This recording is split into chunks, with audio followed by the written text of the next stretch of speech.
So there's no way you could do this. And if you ever played Stockfish, you would have no chance of beating it from here. Unless you went here, you clicked this button, you clicked play the computer, you went to the highest level of difficulty, give me the white pieces, and you just play some random move. But there would be no way you could ever possibly win this. Happy International Beaver Day, everybody. Today is April 7th, which obviously is famous for the moment in 1862 when there was less than 100 beavers left here in North America. And famously, because everybody really loved the hats, but they also recognized the importance of beavers in the ecosystem, International Beaver Day was forged. And actually, none of that is true. I got no idea why this is called International Beaver Day. This is not, we're not off to a good start here. I don't know what we're doing here, but it is apparently International Beaver Day, whatever that is. And we're going to celebrate it by talking about the Beaver Gambit. And then we're going to have a little lecture again. This is one of these gambits I've been trying to get off the floor, but it's never caught on. And that's good news for you. Because against the Sicilian, if they play e6, you can play the Beaver Gambit and 0 people will be ready for it. It's not working, but this will not stop me from making video after video on the Beaver Gambit. For those that need a refresher, this is something you can do against the e6 Sicilian, which I know for a lot of people, it's difficult coming up with something. And for a long time, I even was playing this as black because so many people said they were frustrated with white in this position. But as white, I've got a solution for you. And it's the delayed Alpine Sicilian. So you also could mix this in if you start with c3. There's a lot of different move orders, a couple different ways you can get here. But against knight to f6, which is one of the most popular moves, let's just keep the master's database on, d5 and knight f6, doing something to fight in the center is definitely the most popular way of handling this position. If you do something else, we will play d4. That's the point of this system. So black typically will do something. One of the most popular ways is to attack this pawn. We will play e5, knight d5, and here is where we're going to break from tradition. And we are going to be playing b4. This is why it is the b4 gambit, the Beaver Gambit.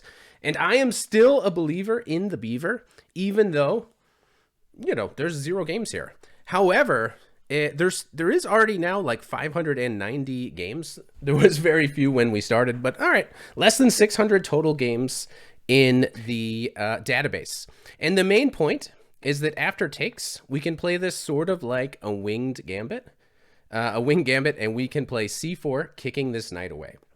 Now, most people still to this day will mess up, and you will win all sorts of games immediately with the Beaver Trap.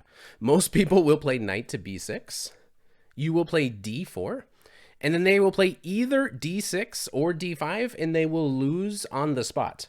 It doesn't matter which one they play.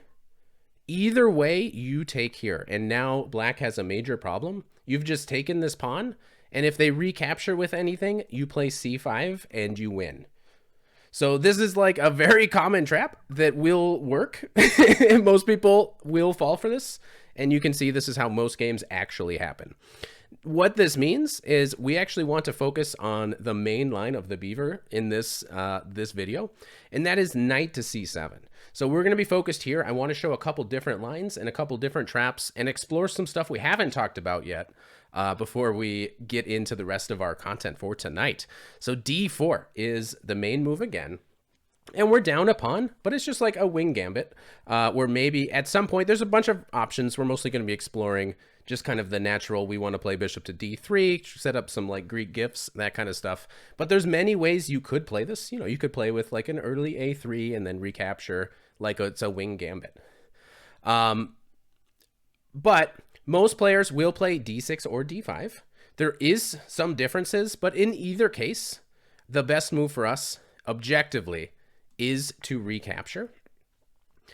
If instead they go here and they play d6 specifically, we were looking at some fun dubious lines. I will share these. You can play these at your own risk, but a fun way to play instead of recapturing, which is definitely the main and probably best way to play, you can play bishop to d3. And the idea here is that if they take with this thing, you can recapture with a knight hanging the d pawn. And if they recapture, you can see you play knight takes f7. And here, black has to be really careful. There's a lot of tempting options. Black is attacking the rook. We are attacking their rook. And there's only one good move here for black. And I think people have a lot of difficulty finding it. Now, the problem is this is actually dubious, because if they do find it and then, you know, play really well, which is, you know, that's a challenge, they can do it. Anton was here. He remembers. The move is g6, defending the rook. A lot of things can happen. If they take our rook, we take their rook, and white will be better. But g6 is good for black. You have to defend this rook. And we've kind of explored this before. It gets interesting. I guess the line is here with the idea that then this thing could possibly get trapped. And the line still gets very complicated and fun. So it's worth exploring, but we will be focused on the main line for today, because I got some other stuff that I want to show you. So whatever they do, d6, d5, we will be looking at captures.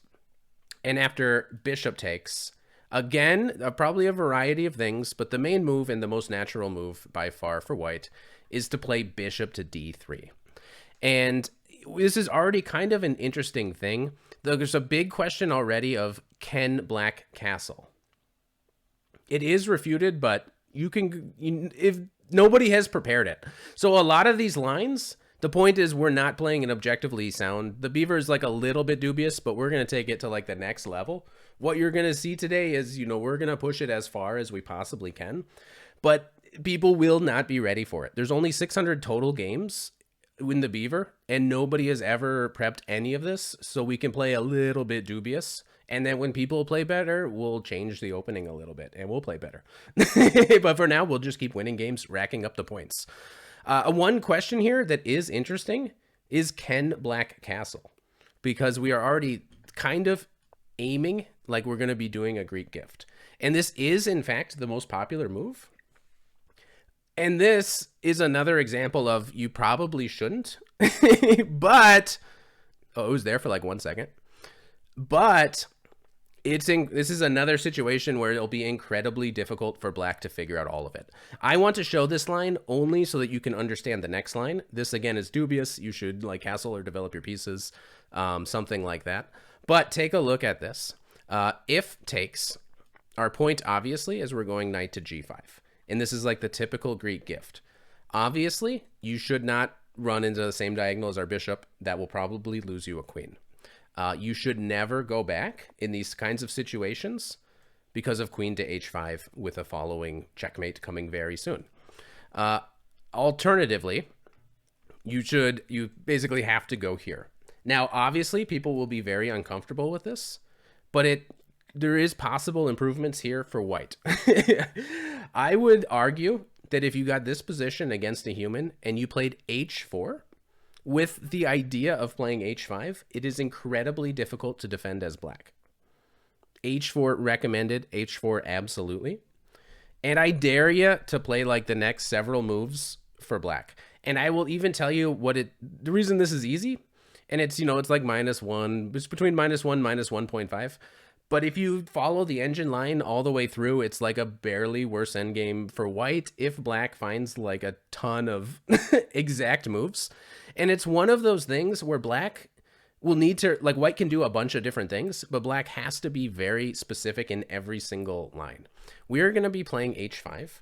And the idea is actually to follow it up with h6 and just destroy all of the pawns near the king.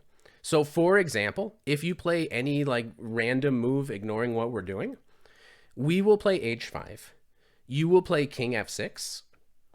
And now you can win the exchange if you're a moron. The strongest move is pawn to h6.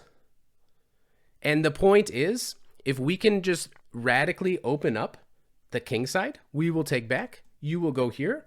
We have another super powerful move that wins on the spot. And this is like central to our attacking idea. I will show you the move and then we will talk about other deviations. Here, white has knight f7. And this amazing move wins immediately. If you take with the rook, we win the queen. The knight was on g5, so we moved it out of the way. And now the bishop has access to g5. If you take with the king, you also die. It's queen to h5. And then when the king moves, you go here. And you're dead. So here. This is checkmate. If instead of a random move, what if f5? And if I remember right, is that what was played in the only human game? No, this has never been played in a human game. In the human game, it was f5. The good thing for us is the answer is always h5. It's always h5. That's always the answer. King to f6 is what was played. d5 was played here. It looks like there's a lot of options. Knowing what I know, I have not seen this before. Its answer is always h6, destroying these pawns. I'm assuming the right move here is h6.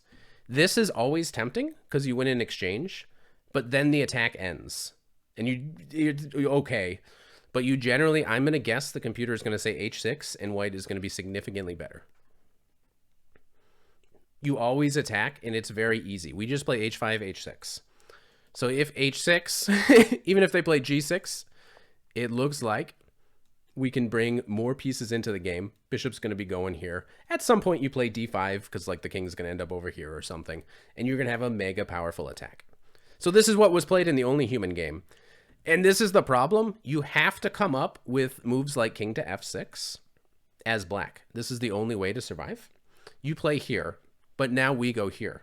And again, it's black to solve an incredible problem. We don't have anything to worry about. We are going to play h6 next. But black needs to come up with king to e7. And basically the king like runs all the way back here, or maybe the knight can come back in certain lines. We can just follow up with h6. And then there's a couple different moves. You can take this way. You can go here. I believe if you let the computer think for a long time, it will think that bishop to h8 is fine. But let's just give you kind of an example of both of these so you can decide if you think your opponents will be up for the task. And we'll only just be using whatever it's up to. Okay, you have to play this move, exactly this move here. And then if we just play whatever it wants us to play, like the moves will be kind of silly. Knight h7. And this would be a typical position where, again, we're probably going to go, we're probably going to go for control of this f6 square. And we probably have a lot of ways to do it. And then at some point, usually the queen goes to f3, not only applying pressure, not only controlling f6, but if ever b6, we're also on this rook, you know, which is now defended. But you basically, then you'll castle, you'll break open the center. You can analyze these. I don't think it's worth time right now going over it, but you can do this and it's like, okay, it's -1, but you're up 3 points and, you know, good luck. The plans are pretty easy. Put a knight on f6. Move your queen somewhere, castle, and try to open the center. The plans are usually easier to play for white, and black's got to find some ridiculous stuff. Alternatively, just to give you another example, you could play rook to h8, although the chances your opponents have messed up are already very high. Another line that's very cool, you get to like sack a knight, is queen h5, queen f3, and then instead of moving this knight, there's like knight d2 stuff. There's a lot of kind of cool, crazy stuff where if you take this, we're going knight to e4. And we're threatening to come in here. We're threatening to take this. It looks like black has done well enough to stop it. But, you know, we are down a piece and the computer's like, this is equal. Or we're down more. We're down 2 pieces. Whatever. It's equal. That's bad news for black. These positions, they're all kind of ridiculous and crazy, but they're very fun to play for white. That being said, we don't need to know as much about this. Let's go back to the knight c7 line. This is the main line of the beaver. And what I really want to show is the following line. Takes here. I want to be focused on the main line, and I want to show off some interesting ideas. Knight to c6 is actually the main move. And this is kind of interesting. You can see the evaluation. It's a little bit better for black. Black is up a pawn, so the computer's happy. Basically, black is waiting. Black is like, you make a move, because if you castle, you don't have this rook on the h-file. So then if I castle, there's no way you can take here and do a Greek gift. And this is kind of true. If you take here, it no longer has the same effect because after the king goes to g6, no longer is the rook on h1. So h4, h5 just doesn't work. So there's no way you could do this And if you ever played Stockfish, you would have no chance of beating it from here. Unless you went here, you clicked this button, you clicked play the computer, you went to the highest level of difficulty, give me the white pieces, and you just play some random move. But there would be no way you could ever possibly win this. It said -3. What did it say? It wasn't good. So surely the computer would always win from this position. I will now give this check on h5. And I will show you what is really going on here. In this position, it is so easy to attack in the Beaver. I literally just want to put a rook on h1 and I win the game. So I'm going to play g4. I'm going to move my king. I'm going to put a rook on the h-file. I have blundered a pawn. But I am undeterred. I am going to put a rook on the h-file. If I play rook h1 right now, the bishop will go to b7. I will play f3. It will take. I will lose my rook. I will be in bad shape. This is not a problem. I have two very good moves. I can play f3. I can even play knight d2 with the idea that eventually you go here, then I'm going to be playing f3 and f3 will be protected. Those are two very good moves. I will be playing knight to c3. I have now connected my rooks, and I will sacrifice one of them by putting my rook on h1. King to h6. Not a problem. g6, I move my queen. Not impressed. Okay, I will now let you do this. I'm not bothered. You took my knight. I am not impressed. I will go here. I will take back. You're getting checkmated. This is the power of the Beaver Gambit. I am still a believer. Are you a believer in the Beaver? Checkmate, checkmate, checkmate. And that is the Beaver Gambit. If you're feeling trapped like a queen, no blunders, only sacrifice and see. Well, you may have the blues, never be a chicken when you lose.